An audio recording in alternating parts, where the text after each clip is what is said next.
Around 1100 BC, a man named Elkanah of the tribe of Ephraim from Ramah had two wives. The name of the one was Hannah, and the name of the other Peninnah.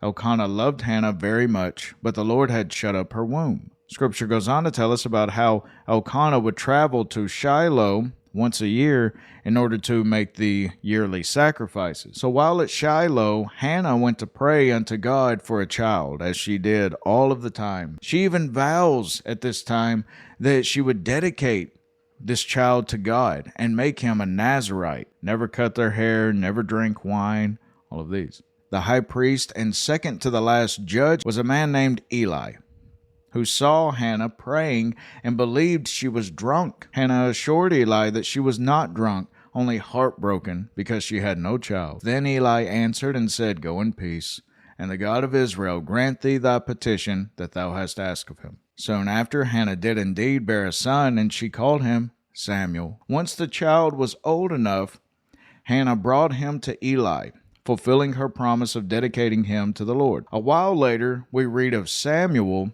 being called by the Lord. As young Samuel laid down to sleep, the Lord said, Samuel, Samuel. The child, believing it was Eli calling to him, ran to the old high priest, saying, Here am I. After the third time of this, that God would call out, Samuel, Samuel. Eli realized what was happening and told young Samuel, Go, lie down. And it shall be, if he call thee, that thou shalt say, Speak, Lord, for thy servant heareth. This Samuel did. He went and laid down.